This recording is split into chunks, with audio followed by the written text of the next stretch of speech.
أنا نادية، عندي دلوقتي 30 سنة، بس لما القصة دي بدأت كنت لسه عندي 25.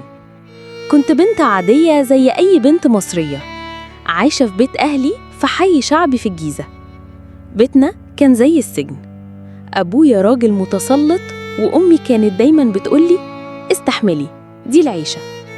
أخويا الصغير محمد كان عنده 20 سنة، وكنت بحس إنه الوحيد اللي بيفهمني، بس برضه ما كانش يقدر يقف قدام أبويا. كنت مخنوقة، حاسة إني عايشة في قفص، وكل يوم بحلم بالهروب.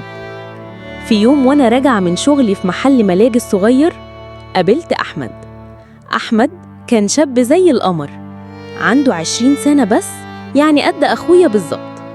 كان طويل، أبيض، عيونه عسلي، وكلامه زي السكر. كان بيشتغل ميكانيكي في ورشة جنب المحل، وكل يوم كنت ألاقيه بيبصلي وهو بيضحك. بدأنا نتكلم، وفي أقل من شهر كنت حاسة إني طايرة. أحمد كان بيقولي إني أجمل بنت شافها، وإنه هيعمل المستحيل عشان يبقى معايا. أنا صدقته، يمكن عشان كنت عايزة أصدق، عايزة ألاقي طوق نجاة يطلعني من بيت أهلي. لما أبويا عرف إني بكلم حد قفش عليا وضربني، وقال لي إني لو فكرت أعمل حاجة زي دي تاني هيقتلني. أنا خفت، بس القهر جوايا كان أكبر من الخوف. قررت أهرب.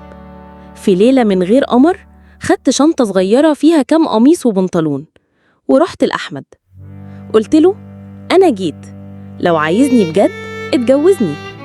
أحمد ما فكرش كتير، قال لي أنتي مراتي من دلوقتي. وفعلا في أقل من أسبوع كتبنا الكتاب في مكتب المأذون من غير ما أهلي يعرفوا. في الأول كنت فاكرة إني عايشة في حلم. أحمد كان بيعاملني زي الأميرات، يجيب لي أكل، يضحكني، يقول لي كلام حلو. بس الحلم ده ما كملش كتير. لما بدأنا نعيش في بيت أهله الدنيا اتقلبت. أمه الحاجة زينب وأخته الكبيرة منى كانوا زي الحيطان الباردة. من أول يوم حسسوني إني دخيلة. زينب كانت دايماً تقول نادية دي كبيرة قوي على أحمد، دي تنفع تبقى أمه. ومنى كانت تضحك وتقول إحنا كنا عايزين واحدة صغيرة ودمها خفيف، مش واحدة عجوزة كده. كنت ببلع الإهانة عشان أحمد كان بيقولي ما تاخديش في بالك، دول بيحبوكي بس مش عارفين يعبروا. بس الحقيقة كانت غير كده. أمه وأخته كانوا بيتحكموا في كل حاجة. الأكل لازم يتعمل زي ما زينب عايزة، البيت لازم يترتب زي ما منى تحب. لو أحمد جاب لي هدية صغيرة زي سكارف مثلا كانوا يتريقوا، إيه ده بيصرف عليها من فلوسه؟ دي المفروض هي اللي تصرف عليه العجوزة دي. أحمد كان بيحاول يدافع عني، بس كنت بشوف في عينيه إنه ضعيف قدام أمه. كان بيخاف منها زي ما أنا كنت بخاف من أبويا زمان. القهر كان بيكبر جوايا زي النار. كنت بحس إني مش بس هربت من سجن لسجن تاني، لكن السجن الجديد ده أوحش. في يوم منى قالت لي قدام الجيران انتي ليه مش بتخلفي؟ ولا عشان كبيرة خلاص قطعت الخلفة يا عجوزة؟ الجيران ضحكوا عليا، وانا حسيت اني عاوزة الأرض تتشق وتبلعني. أحمد كان قاعد وما نطقش بحرف. رجعت البيت وانا بعيط، قلت له انت ليه ساكت؟ دي أختك بهدلتني وضحكت عليا الناس. قال لي يا نادية أنا مش عايز مشاكل، خليها تعدي. بس للأسف ما عدتش. بدأت أحس إن أحمد نفسه بيبصلي بشك. كان بيقولي انتي ليه دايما زعلانة؟ ما كنتيش كده في الأول، أو انتي مش عارفة تتأقلمي مع أهلي، لازم تتعلمي. بدأ يبعد عني، وكنت بحس إنه بيصدق كلام أمه وأخته إني مش قد المقام. في ليلة سمعت زينب بتقول لأحمد أنا قلتلك من الأول دي مش بنت عيلة، دي واحدة هربانة من بيت أهلها، مين عارف هي كانت بتعمل إيه قبل ما تيجي. حسيت إن قلبي اتقطع. الشك زرعوه في دماغ أحمد، وأنا كنت شايفاه بيترعش في عينيه. الانفجار جه في يوم عيد ميلادي.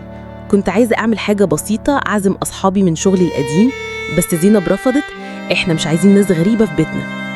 أحمد ساكت زي العادة، بس أنا ما سكتش المرة دي.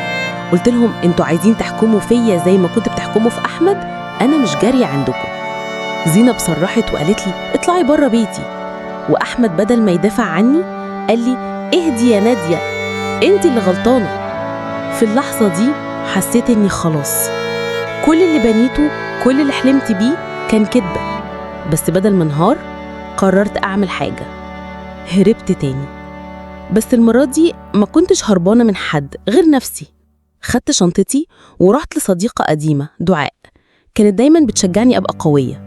دعاء ساعدتني ألاقي شغل جديد واستأجرت أوضة صغيرة. بدأت أرجع لنفسي، أتعلم، أقرأ، أشتغل، أعيش. رجعت لأهلي أبوش على إيديهم يسامحوني. اتعلمت إنهم أكتر ناس بيحبوني وخايفين عليا. اتعلمت إن بيت أهلي مش سجن، دي جنة، ولو طلعت منها هتعيش شقيان باقي عمرك. الخلاصة نحمد ربنا على كل شيء. الانقلاب الدرامي بقى جه بعد سنة. أحمد اتصل بيا صوته مكسور، قال لي إن أمه وأخته طردوه من البيت بعد ما اتخانق معاهم عشان فلوس.